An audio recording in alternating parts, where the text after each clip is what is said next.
Every team, every topic, everywhere. This is Believe.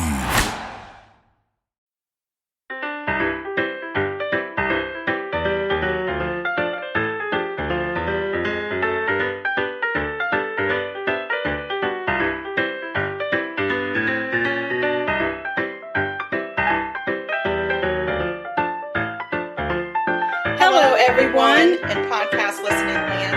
I'm Karen Devaney. And I'm Ann Barner. And we're sisters. Welcome to Sugar-Coated Murder, where we'll discuss And probably inappropriately laugh about and comment on Yep, one of our favorite subjects, murder. Oh, and we love to bake. And why not combine our two favorite subjects? Baking And Karen show. Devaney. What's going on? Hey, Ann Barner. Life is going on. Life is going on. It's happening. It's real, and I'm living it. All right. Very good. Yeah. And I got to tell you, I'm so excited about what I'm baking today. Me too. I am making sweet potato biscuits. Girl. I love me some sweet potato. Anything. I love sweet potatoes baked. I like sweet potatoes fried. I like sweet potato fries. I like sweet potato chips. Sweet potato pie, sweet potato bread, sweet potato muffins, sweet potato pudding, sweet potato custard. Okay. I like sweet potato cake. We got it. I like sweet potatoes. You do? I do. I had no idea. Sweet potatoes. I didn't love them. realize you had such a They are one love. of my favorite foods aside from French fries. Okay. So, wow. yes, absolutely. You got it covered. And then it's my understanding that you have some good old-fashioned Virginia ham in your fridge. I do. Which will be accompanying these sweet potato biscuits. So we'll be having sweet potato biscuits and some good old salty ham on them. Yes, and for our friends that live in Virginia, you know what we're talking about. Yes. For our friends that don't live in Virginia, We're sorry that you don't know we're what sorry, we're talking about. but Virginia has ham that's It's ham country. it's salty. It's like super, super salty country ham. Yes. It's got like a nice smoky, salty flavor to it. It's delicious. And to put it with something sweet, like a sweet potato biscuit, Lord have mercy. And any of our friends that are in Virginia that are listening, feel free to email us for our address, and you can send us some at any time. Yes, absolutely. We always take donations. We do indeed. We do Yes. indeed. But don't send us the whole ham, because that's a lot to deal with. Oh no, I don't know what to do with it. Don't I don't know do what that. to do with the Don't whole do ham. that. I know there was soaking in the tub. That's what I remember is there was soaking in the tub, and it was the ham, not our mama, that was soaking in the tub. Right, So right. After that, I don't know what happened, and it was like blah blah blah, and then I got some ham biscuit. Understood. So this recipe seems to be really easy. It's from my spirit guide, Paula Dean. And So does it have butter in it? It's got a little butter. A little butter? It's got a little bit of butter with your butter. All right. And it seems to be very basic. It's fresh sweet potato, which is important. We don't do canned sweet potato. There's no such thing. And some milk. And it's got your normal biscuit stuff, flour, sugar, salt, butter, baking powder, butter, a little bit of butter. And so you take your dry ingredients, where you take your milk and your sweet potato and you whisk it together so it's nice and creamy. And then you take your dry ingredients and you whisk those together so they're well combined. Then you cut your butter up into pieces. It's cold, unsalted butter. Right. You get those in there in pieces. And then... And for fancy bakers, you might have like a pastry cutter or a butter... I have a pastry cutter, and I've had it probably since I was married, and I'm not fancy. Right. I see what you're saying. It's just a basic tool that I have found out that I am here making butter biscuits with no butter cutter. I don't have a butter cutter. So I'm going to forks. start out by using forks, but eventually I think I'm going to end up having to use my hands in there. And back in the day, way back in the day, they didn't have a butter cutter. Okay, they didn't have a butter cutter, but you know what they did have? Patience. They had the insight to make a butter cutter. That's what they had. And I bet you they did have one because I feel like it's an old-fashioned tool to have it. It's a pastry cutter. But whatever, I'm going to try it with these here forks, but I have a feeling I'm going to have to put my hands in it. There's nothing wrong with that. No, because that's how you get the love in there. Yes. So anyway, I'm going to be churning out some biscuits, girl. All right, While you turn out biscuits, I'm going to talk about murder. You turn out a murder. All right.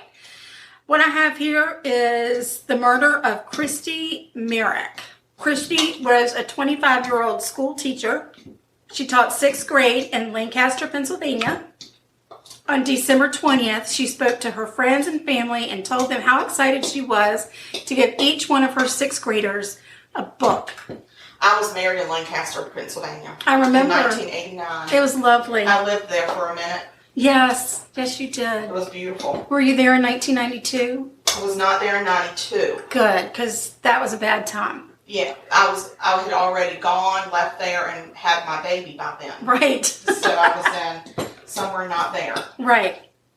So Christy is getting ready. It's just before the holiday, winter, Christmas break, and she's wrapped books for all of her students. She took the time to write a personalized message to each one of her students in the front of each of their books. Oh, that's great. So on the 20th, she's talking to, her friends and her family, and she's excited and right into the Christmas spirit. So December 21st arrives, and the elementary school quickly fills with happy students and staff ready for the holiday. And strangely, Christy didn't show up. Oh, wow. And it was unlike Christy. She was never late. She was always there on time, if not early, always happy, big smile on her face. So an hour goes by, and there's no Christy. So the principal, his name is Harry Goodman, calls her family. Says, have y'all heard from Christy this morning? She hadn't shown up for work. We're a little bit worried. And her family lived about an hour away. And they said, no, we hadn't heard anything, but keep us posted. Let us know when she gets there. Make sure she's okay. Just the kind-natured person that this man was, he said, you know what? She doesn't live far from here. I'm going to hop in my car and go check on her. All right. So he gets in his car, and he drives over to Christy's. When he gets there, he notices that her door is open. So, and I think he was thinking, she's probably stranded somewhere with a flat tire. Yeah. Cell phones were not the end thing back in 1992, believe it or not. No, I don't think they were a thing. So he had expected to find her, along the way. Mm-hmm. And he gets there, and her car is iced over, so clearly she has not cleaned her car off. So he pokes his head in the door, and he calls her name, and he doesn't hear anything. So he steps into the doorway, and he sees Christy on the floor. Oh, no. The presents that she had wrapped so carefully were strewn around her, and her face was black and blue. Oh. It was obvious to him that she had been beaten to death. So the principal, of course, leaves her house, goes to a next-door neighbor's house, and calls 911. And the only thing that people remember him saying over and over again is, oh my God, her face, her face. So the police come. They start to look at the scene.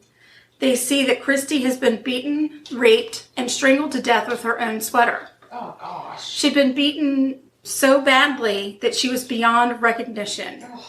And there was a cutting board next to her. And what they think happened was that she probably grabbed the cutting board to defend herself, and her killer took it from her and beat her to death with it, and then strangled her with her own sweater. She still had on her gloves and her coat. Oh, she was getting ready to leave. So she was getting ready to head out the door. She probably opened the door, and there he was. Oh. They were able to get some DNA from the scene, and they started searching for suspects. They put the DNA through a database, which in 1992 was little, very, very small, not a lot. They did have DNA evidence that you could put through and see if you got a match, but that was kind of the extent of it. Okay. You either had a match or you didn't have a match. Okay. And they didn't have a match. So the case went cold. The case went cold for 25 years. Oh my gosh, that's horrible. 25 years. After 10 years, her mother passed away, so her mother never knew just awful. what the outcome was. But her brother swore that he would never give up. Good. That he would keep the fight going until they found the killer. Yes. One would hope that any brother would do that. Right. Here's something really interesting about how this case broke. And I know I didn't spend a lot of time on the murder itself because the murder is just the murder. It is what it is. She was badly beaten. She was raped. She was strangled to death. She was victimized and tortured. Exactly. And she didn't deserve it. Right. And she was a good person. Absolutely. Evil came knocking at her door. And she left behind just hundreds and hundreds of people who mourned her death. Her students, now it's 25 years later. Her students are all grown. They probably have families of their own. Absolutely. So, and yet they probably still remember her. Absolutely. Here's something really interesting. In April of 2018, you'll recall the Golden State Killer was caught. I do remember that. Do you remember how they figured out who he was? Yes, I do. It was through DNA genealogy, like forensic genealogy. Yes. So investigators found a team and they used genealogy to catch him. They actually found a relative of his on a genealogy site. Yes. And they were able to track him back. Because you can register your DNA profile on these 23andMe and Ancestry.com so you can find distant relatives or long-lost siblings because your parents forgot to tell you about those. Yes. Extras. Or if you were switched at birth and nobody let you know, then you find the real family that was supposed to get you. Just saying. I understand what you're saying. I'm going to ignore it. Anyway, so there is this genealogy expert. Her name is Cece Moore. She was an actor, a singer. She gave all that up because she got into genealogy. Oh, fun. And she had known for a considerable amount of years that you could potentially use this type of software to figure out who killed somebody. But there were a lot of bioethicists, I don't know if I pronounced that right, and legal experts that frowned upon it. Okay, so the people that did bioethics. Right. Okay. So what are they? Ethicists. Ethicists? Yes. I don't know what they're called. Anyway, they frowned on it. They said, nope, this is not a good way. But when the Golden State Killer was caught, they all changed their minds and were like, oh my God, this is the greatest thing since sliced bread. Yeah. Why haven't we been using it? Or since Sweet Potato Biscuits. Since Sweet Potato Biscuits, right. So this Cece Moore was really shocked when they supported the use of genetic genealogy for the capture of the Golden State Killer. So it was about 2017 that Lancaster District Attorney pulled Christie's file and said, this is my biggest cold case file. I'm just going to send it out there and see what kind of advancements they've made. And that was towards the end of 2017. Okay. So he reached out to a company called Parabon Nano Labs. Yes. Are you familiar with them? I am familiar. That's where Cece Moore worked. Okay. They gave them the DNA sample from Christie's crime scene, and that team got to work. Okay. It took about a month. They were able to clear 60 potential suspects. Wow. Then they were also able to get a genetic profile for the killer. And they came up with a composite drawing of what the killer could look like. Okay. So the district attorney holds a press conference. This is in 2018 now. He holds a press conference and he releases the picture. And he's thinking, here we go. I'm going to release this picture. And everybody's going to know who it like, is. oh my God, I know exactly who it is. Yes. That did not happen. So disappointing. All of Christie's friends were like, wait, he doesn't look familiar to me at all. I have no idea who this could be. Well, somebody out there had to have thought he was familiar. Right. Yeah, I can think of some people. Okay. So some, not all. The investigators had gotten 2 DNA samples from the scene. One was from the carpet and one was from Christie's body.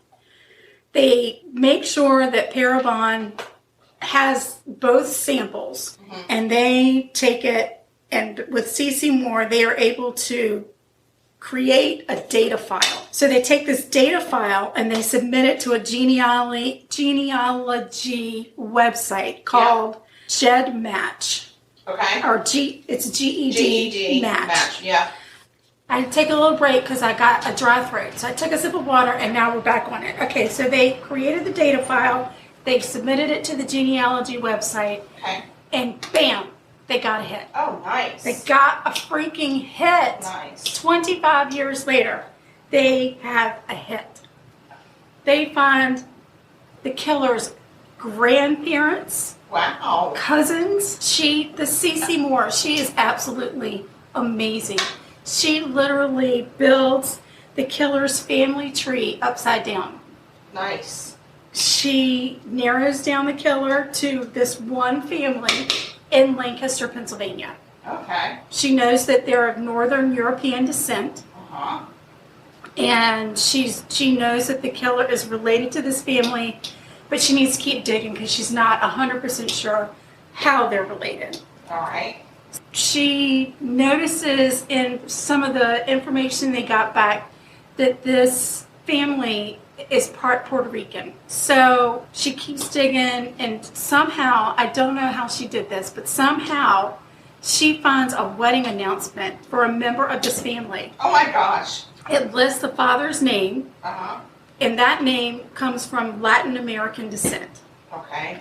So she knows she's getting close. Okay. Okay? Then she finds an online magazine. Again, I have no idea how she did this, but I'm She fascinated. does her job, I'm and she does fascinated. it well. But she finds an online magazine that has an interview with this father. He talks about how he loves to cook Puerto Rican food because he's half Puerto Rican. Wow. Right. She can't believe it. She's like, oh my gosh, bingo. I got him. I got him. It had taken about a month for the composite sketch and the profile to come out, and it had only taken her a couple of days to figure out who this person is. Okay. So the district attorney needs to get the killer. He needs DNA from the killer Sure. to make sure It's a match. it's a match, right? So they get together a team of investigators. There's a woman on the team who strikes up a conversation with this guy, and he's on his way into an elementary school to DJ an event. Okay. And somehow or another, I guess maybe as he's getting ready to do his thing or when he's getting ready to leave, he throws a piece of chewing gum and his empty water bottle in the trash. I just want to say bravo for him for not throwing it on the ground. Right, yeah. Because Yeah. I hate that. Right. Okay.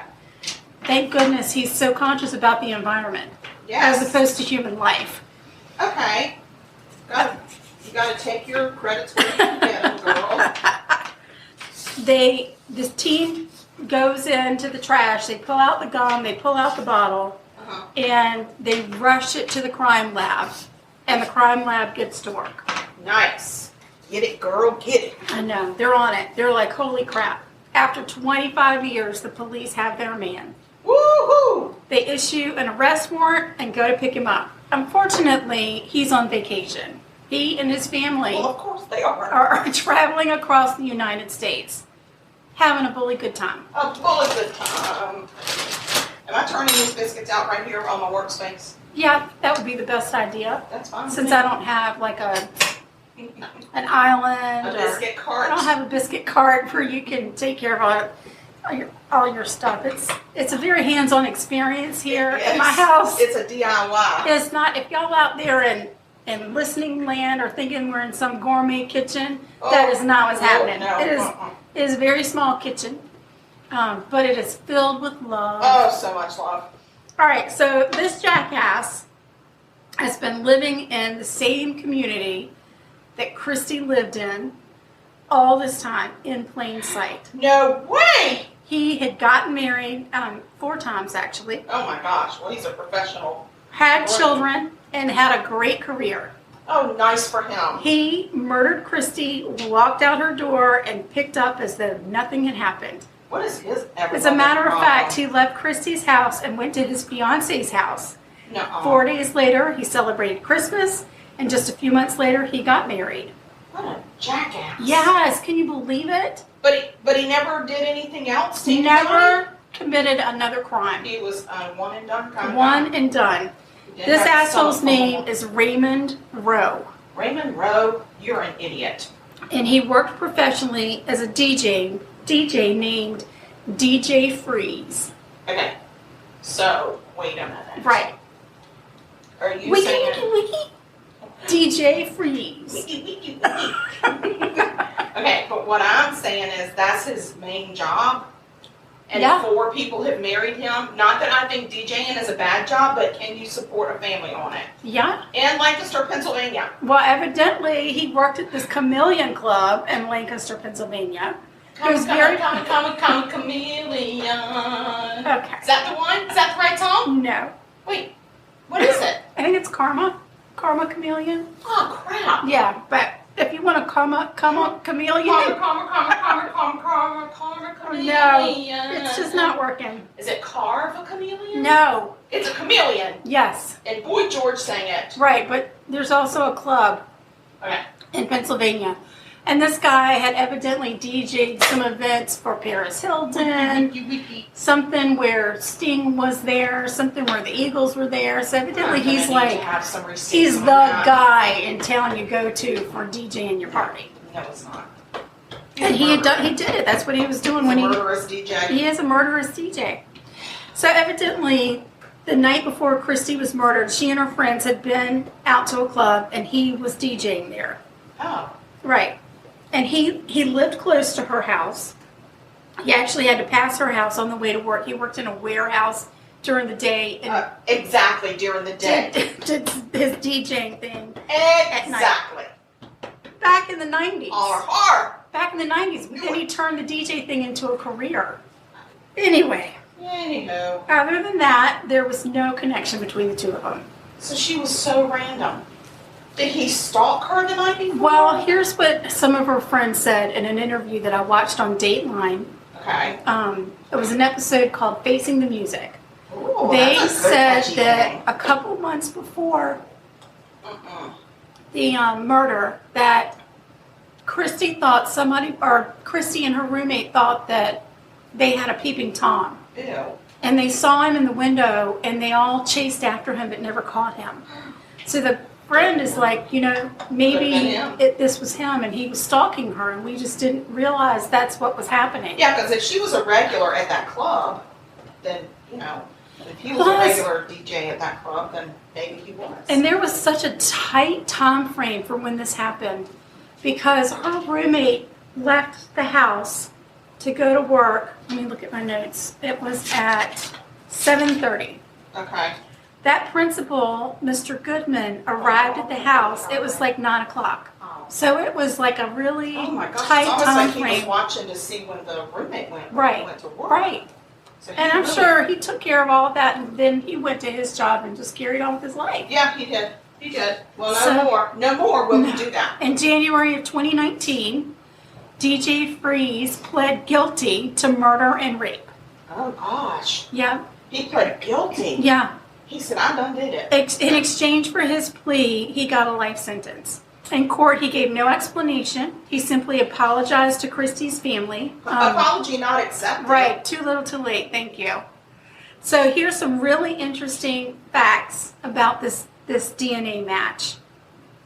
The probability of Christy's killer being anyone other than DJ Freeze is approximately 1 in 200 octillion. Oh, girl, is that like... That's 27 zeros. Woo! Right. Right. Oh, gosh, well, no wonder he pled guilty. So, let's think about this. Yeah, it was me. In 2017, there were 7.53 billion people on the planet Yeah, I was Earth. going to say, that's more than how many people are on the Earth. Right. So there's no other person on Earth. Maybe in the galaxy. We don't know who's out there. So he didn't have a choice but to plead guilty. And he did that so he wouldn't get the death penalty. Flim, flam, shimmy, sham. But oh my God, how amazing I just love that is this technology? And for all of my relatives out there, once I do get my DNA done, I'm just going to let you know I am registering my shit. So if you're a serial killer or a killer on the lam or on the download, you're going to get it. Well, I'll be interested to see. And I'm going to cut you out of all the family pictures. I'll be interested to see what your genealogy is. I've had mine done. I know you have and Mama has, and nobody has disclosed to me what it says. Right. So we want to be surprised at what we want to see. Yeah. trying to figure out who the hell you are. I've been trying to figure that out for 50 years. 50-ish. So, yeah. Listen, Wow. my hope is it's going to get harder and harder for people to get away with murder, and we're going to have less and less cold case files. I hope so. That's my only hope right there. But I mean, it's not my only hope in the whole world, but related to this story, it's my main hope. It was the Golden Gate killer getting Golden caught. State. Golden Gate. I meant He didn't kill anyone. not the on Golden Gate, the Golden State killer getting caught that gave Cece Moore the courage to be able to take this genealogy as far as she's taken it. And she was really big. There's a talk show. Is it Alana? Ilana. I can't say her name, but I know who you're talking about, and I think she's wonderful because she fixes people's life. She does, but she also helps people find, like if they've been adopted, missing. And that's kind of how Cece Moore got her start in the genealogy business. She's the expert that they would go to. Their long lost families. Yeah, they would. Wow. She would. So, yeah, that's what I got. That all happened in beautiful Lancaster, Pennsylvania. It is very pretty there. It is. There's some Amish people there, and I got to tell you, the Amish bakeries there are super good. Right. And I will also tell you that there's some ice cream places there. I remember the ice dairy cream. farms. There's some flipping good stuff. That was a good place. Yeah, it was. I lived there for just a minute. But your wedding was beautiful. And my wedding was beautiful because it snowed 6 inches the night before my wedding. Yes. And it was absolutely gorgeous. And then for my honeymoon, quote unquote, when we stayed at the Red Caboose Inn, which That's is fun. not in quotes, and we actually stayed in a caboose car Nice. on a railroad track. Wow. The wind chill that night was 60 below. The only heat was a potbelly stove. Oh my In God. the middle, we unwrapped all of the presents and stuffed it in all the cracks under the door and around the windows because it was so drafty. Wow. And our pipes froze that night, and we could In not the get caboose. showers the next day. Oh, And we hightailed it right the hell out of there. I'm sure you did. But absolutely gorgeous because that morning 60 below is kind of cold. Are you Sunday- sure it was 60 below? the wind chill was 60 below. It set records. It was amazing. Wow. So anyway, and they had to put a horse blanket over the engine of our car. Oh. So we went in our car when it freezed up. Oh my. So, but the next day in the snow, this was a main, I guess, passageway to an Amish church, and all of the Amish horse and buggies came through in the snow down to the church. It was absolutely gorgeous. But Sounds like a great good place. time. It was a good time. It was such a good time. Yes. So.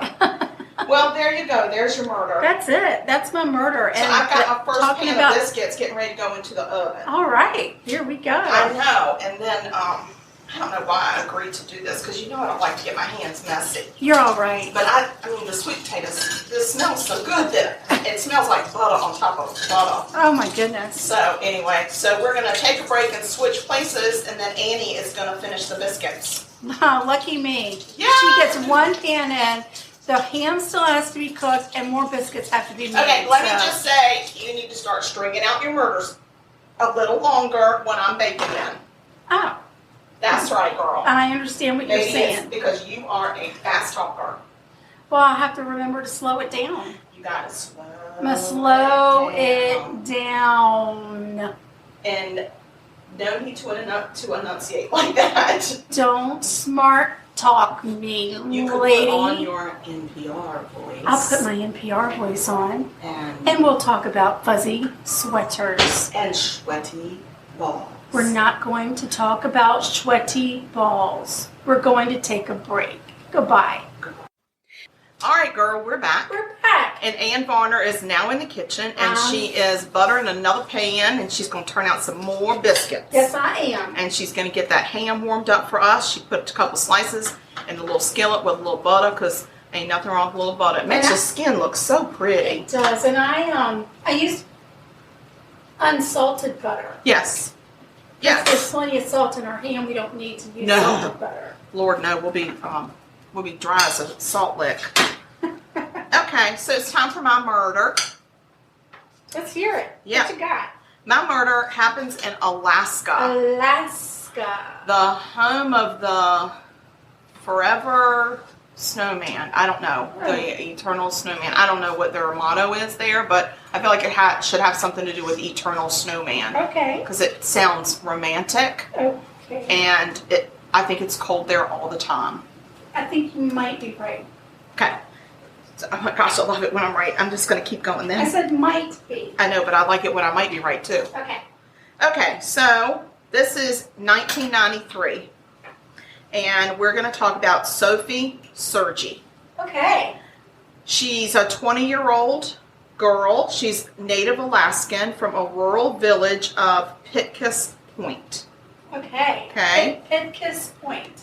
Pitkas. All right. And it's a village of about 150 people. Aw, little. Yes.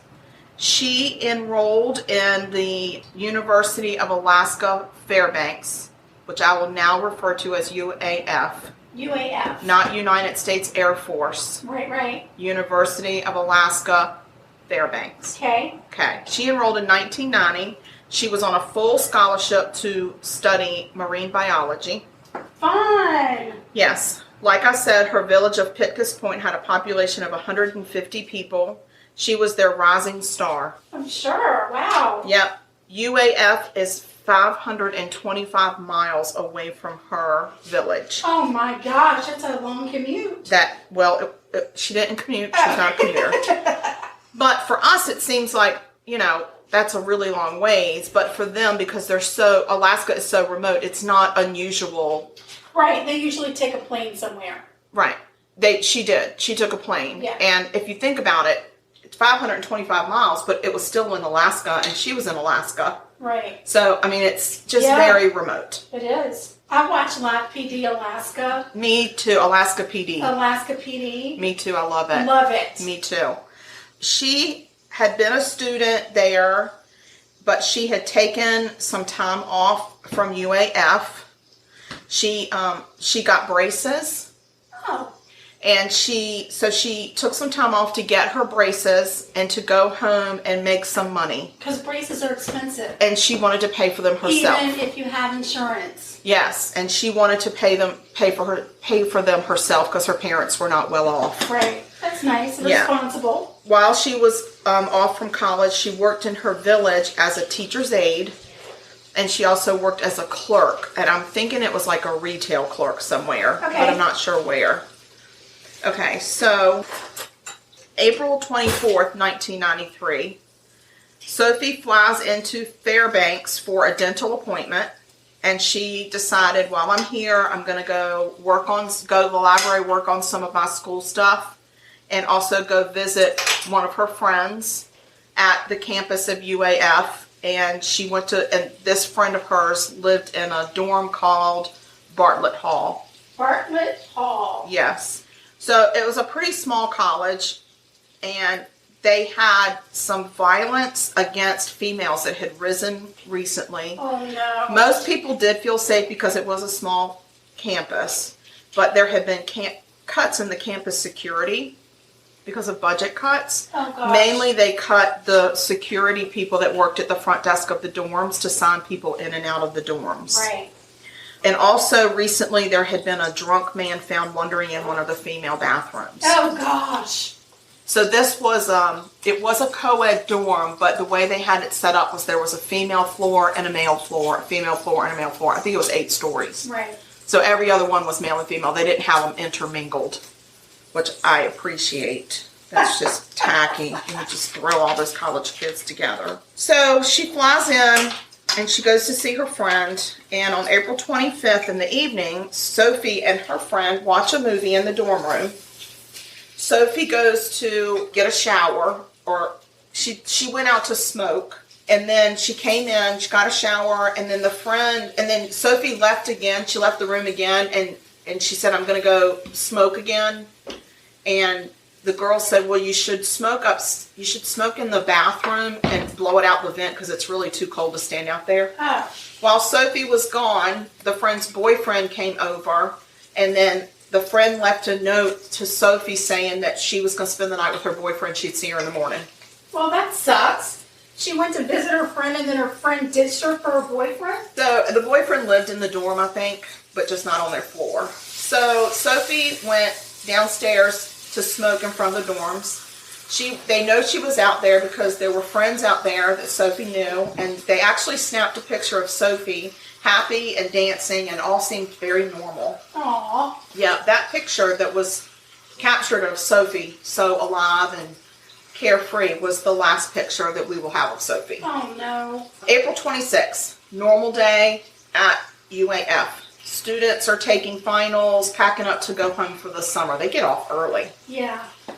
Around 2 o'clock in the afternoon, the roommate comes home and there's no Sophie.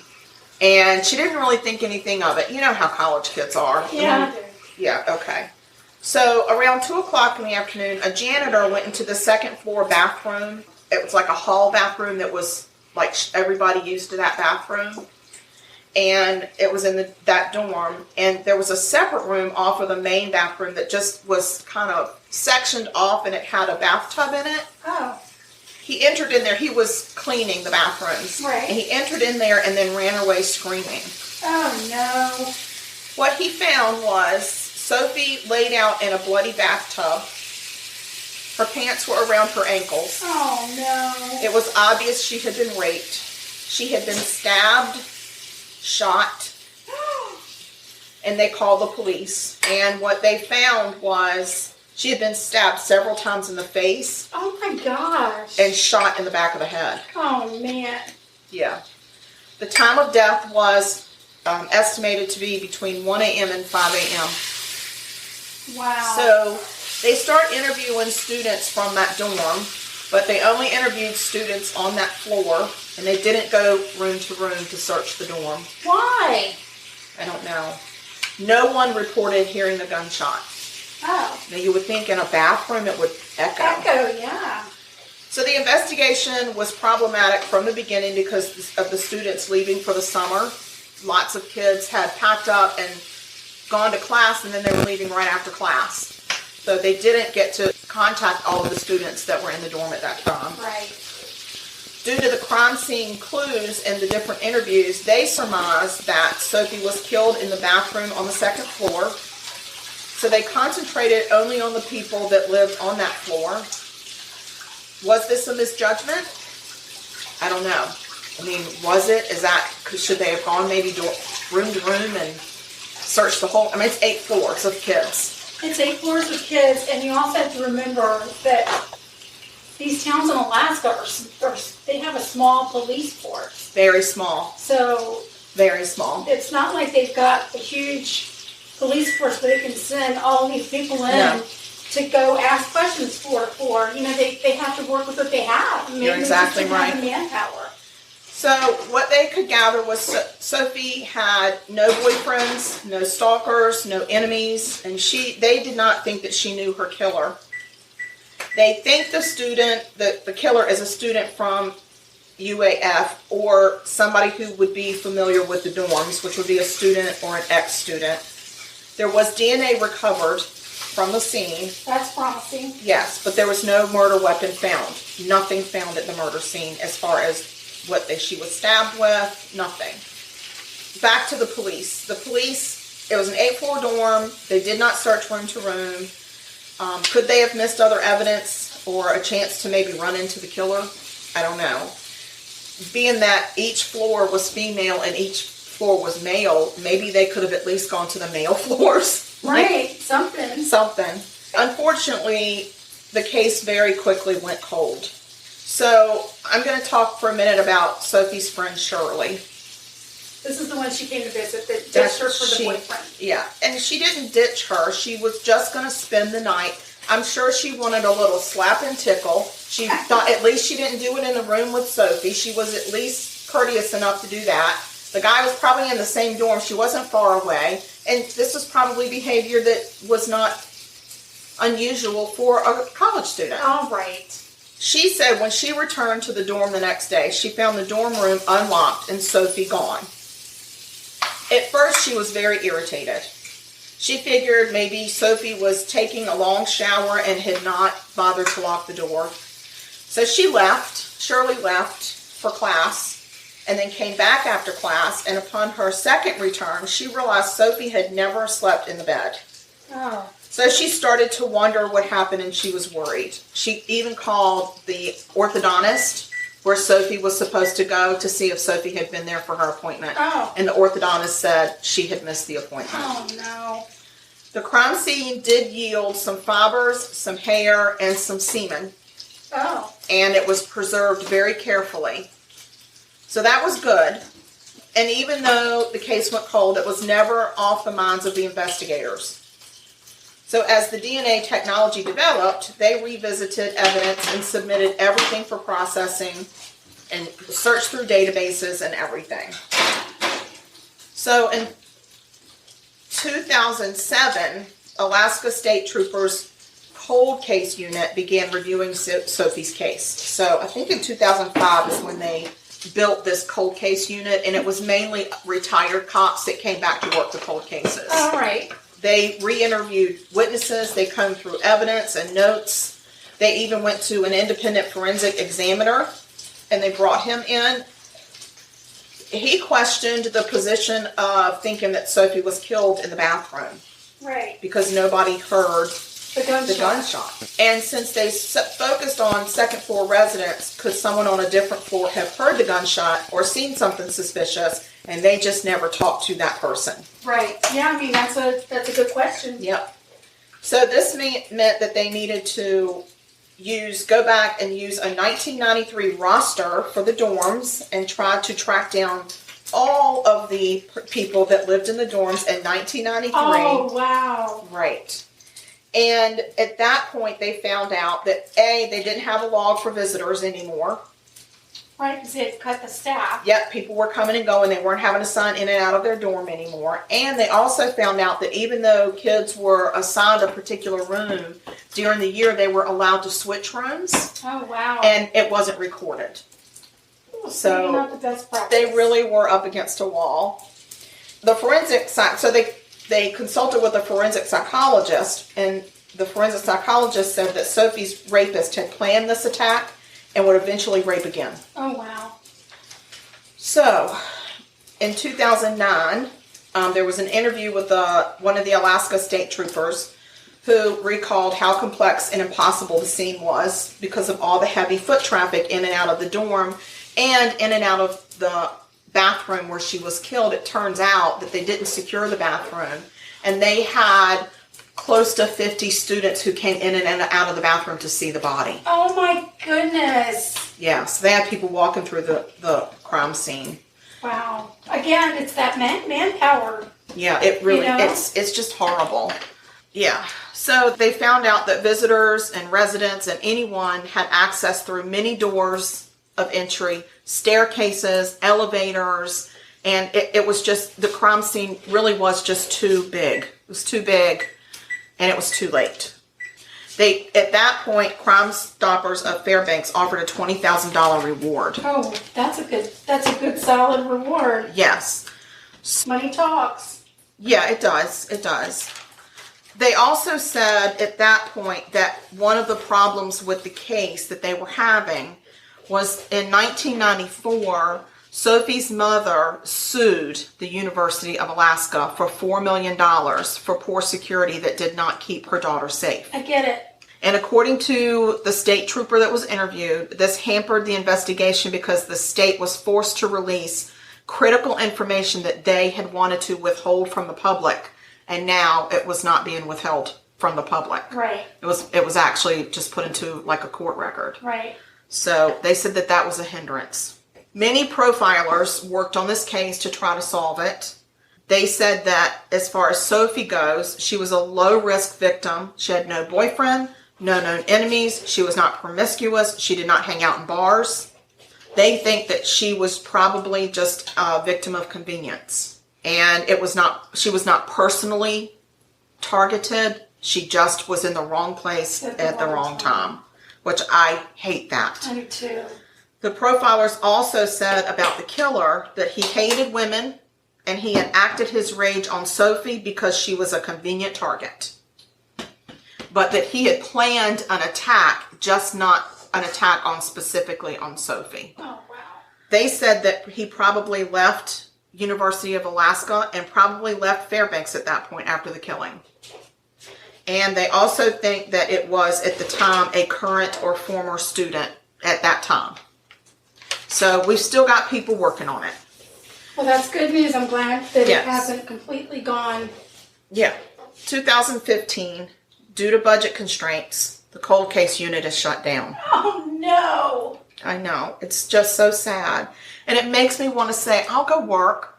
Tell me what to do. I'll go do it. I'll volunteer my time and go do it. I mean, it's just these police departments that don't have the money to get these things done. I'm not qualified, but I sure as hell can follow directions. Right. Tell me what I need to do and I'll try. But I mean, it's just horrible, these budget constraints that they keep facing. And the whole cold case, the one guy that they interviewed said one of the hardest calls he had to make was to Sophie's mother to tell her that the cold case unit was being shut down and that her file would go into kind of a log, and active duty cops, when they had downtime, could go work on the files. Wow. And they're already stretched so thin. What downtime do they have? Right.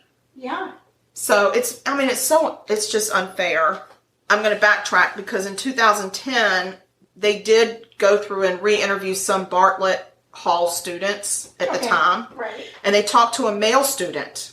And that male student disclosed that he knew of another student in the dorm that at the time had an HR-22 caliber revolver. Oh. Which is what Sophie was shot with. All right. He named this guy that owned it, and he said his name is Stephen Downs. But there were no other notes and no other follow-ups on this. Are you serious? So I don't know. We don't know what happened. Like who took those notes, but there was no follow-up. In December 8 of 2018, a forensic genealogist matched through GED Match. Does that sound familiar? That's funny. Matched their DNA from the scene to a female family member of the killer. Oh my gosh. Yes. That female family member was the aunt of none other than Stephen Downs. No freaking I'm not way. kidding. Gives me chills. I got chills. I don't know, is it cold in here Yes. or what's happening, but I got some chills. Downs was an 18-year-old student at the University of Alaska Fairbanks, living in none other than Bartlett Hall at the time of Sophie's murder. Holy shitballs. Downs was, he was that interviewed student's roommate at the time. Wow. And he did own a revolver at the time. They find Mr. Downs in Auburn, Maine. They ask him. He's far away. Yeah. Well, I mean, you do something like that, you're going to get the hell out of there. I guess so. He did give them a sample upon his arrest of his DNA. And the DNA matched that from a crime scene. Got him. Yep. He denies having anything to do with Sophie's rape and murder. He said, I heard about that girl. It was just terrible. Oh, wow. Yeah. How'd your DNA get there, buddy? Exactly. And he did not agree to be extradited to Alaska. You didn't? I didn't know you could agree or disagree. I didn't think you had a choice. I didn't know you had a choice. He disagreed. He said, I'm not going. And he didn't go. What? So in November of 2019, Downs has an attorney in Alaska. So they've charged him. Okay. Okay. He's waiting for trial. In Maine. He's in Maine. Out, not in jail. Choosing not to go to Alaska because he's going to get thrown in jail, probably with no bond. So he chooses to stay in Maine. He petitions to have all the charges thrown out, citing that the cold case took too long to solve. What? He does not want any DNA evidence allowed in the case, and without that, his attorneys say there is no case. Well, duh. So they argued, and I'm going to quote, a few spermatozoa molecules, unquote, are not enough to convict. What? And we dispute the link to the gun possession. Because they said, no, he had that gun, but he bought it in 2016. Okay. My thing is, so who'd you buy it from? Right. Let's follow that chain of evidence. Yeah. So what came out in court was that Sophie had actually been raped, shocked with a stun gun, Oh, God. gagged with a ligature, struck with a blunt object, stabbed in both of her eyes, and shot in the back of her head. This was rage to the nth degree. Oh. I mean, talk about violence. I mean, it was everything you could do to a person. Oh, my gosh, it's like a horror film. Yes. So at the time of his arrest, Downs was a 44-year-old nurse, and he had been fired for making two female co-workers feel uncomfortable with inappropriate behavior. They can't find records that he got another job after that. Also, I can't find a trial date. Oh. No date has been set for this trial. Oh, wait. So that's the end of your story? That is the flippin' end. There's no freaking closure. There's no closure. What is no, the matter and you know with what? You? Why would you? Sophie doesn't have closure either, and neither does her village. And her village deserves closure. So what are you going to do about it? I don't know. Okay. I'm thinking about going to Alaska and say, what can I do to help you guys? Because we need a trial date and we need a conviction. I don't understand why murder and rape isn't an extraditable offense. I don't either. So we'll need some sort of if there is an attorney out there who can give us the right language and the understanding any of kind of a legal expert that wants to share. Yeah, because I am verklempt. Yes. Because I didn't know. I didn't either. When I was writing up this murder last night and I got to that point, I dropped my pen and I yelled, I didn't even know. And my husband was like, what's happening? And when I told him, he couldn't believe it either. I'm sure. And so we were both verklempt. CSI. He sure does. He teaches forensics. But that's not law. Wow. Interesting. So there's no closure on this. Unless somebody knows, I looked everywhere. I could not find a trial date that was set. I couldn't find anything. So if anybody has an update on this, please send it to me and we'll tie up these loose ends. But we do have listeners in Alaska. I heard we do. Yeah. Yes. Shout out to the Alaskans. Go Alaska. Go Alaska. It's your birthday. Go Alaska. It's your birthday. I don't know what else to say.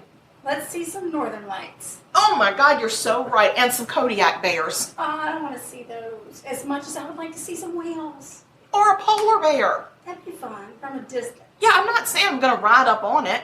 No, I understand. No, I just would like to see How it. crazy I is like it wildlife. that we both picked murders with this genetic I know. testing, and we don't tell each other what the murders are until we're getting ready to do them. Well, the day of, we say, what state is your murder in? Well, always scared because I realized one of our previous episodes, if anybody listened, which I'm sure you did, and I don't know why you wouldn't have, to the episode where we baked the Victoria sandwich, because I keep calling it the Victorian. We both did murders, different states, but both of them were the sons killed the parents. Yeah. And we didn't even get it. We didn't even make that connection when we were podcasting. No, we didn't. So I thought that was kind of cray-cray. That would probably happen a lot with us. Yeah, because we're in sync. I mean, we're not the band in sync. We're not. I'm not even the Backstreet Boys. No. No.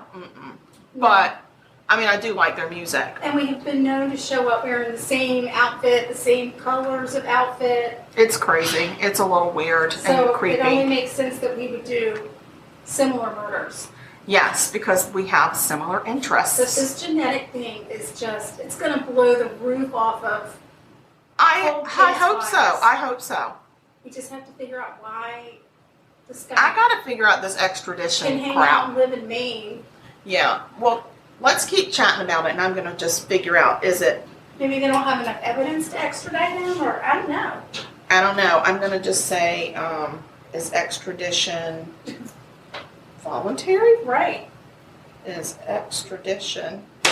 Oh, at any time, a person may waive extradition and voluntarily consent to surrender for criminal prosecution or punishment in an extraditable offense or any non-extraditable offense for which the person has been charged or convicted, provided the judge is satisfied that the consent is voluntarily given with notice. An extradition is an act where one jurisdiction delivers a person accused or convicted of committed a crime. So maybe the extradition process, one sovereign jurisdiction typically makes a format request to the other jurisdiction. So I don't know, maybe Maine says we only extradite you if you want.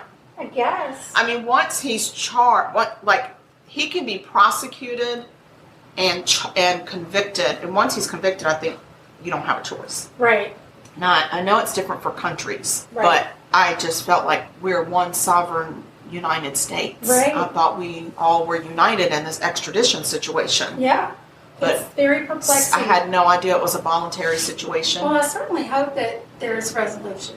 Me too. I hope so too. Poor Sophie. That's just so sad. Yes, it really rocked her village. I'm sure it did. She was their rising star.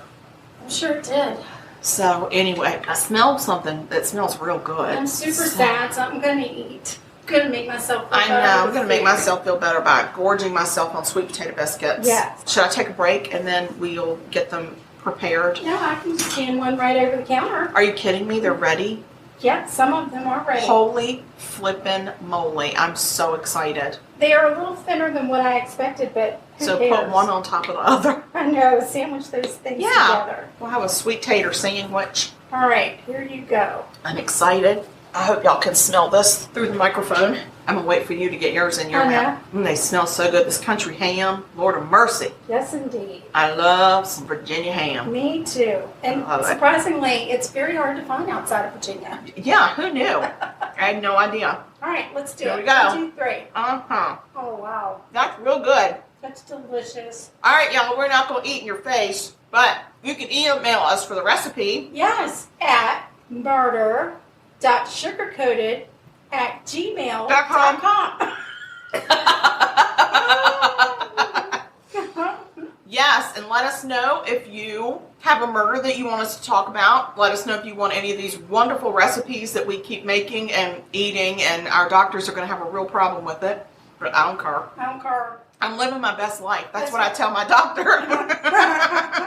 I know you're worried, but I'm living my best life. I'm living my best life. Just let me live it already. Yeah, goes against everything that they've learned in medical school. Yes, thank you everybody for supporting us. And for listening. For continuing to listen. We just love it. We love our fan group page. We love interacting with everybody. We and do. Don't be strangers, because we ain't never met a stranger. I ain't never met one. All right, Trout, what do you have to say? Trouty. Can Hey. you speak? What's he doing? Uh-oh. He's coming to the kitchen. He's running away. He won't get on the floor. He said, what do you want?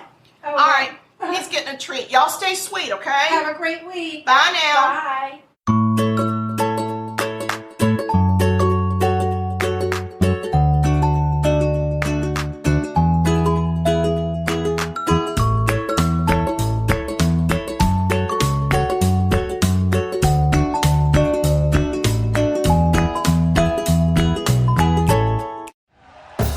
Thank you for listening to Believe.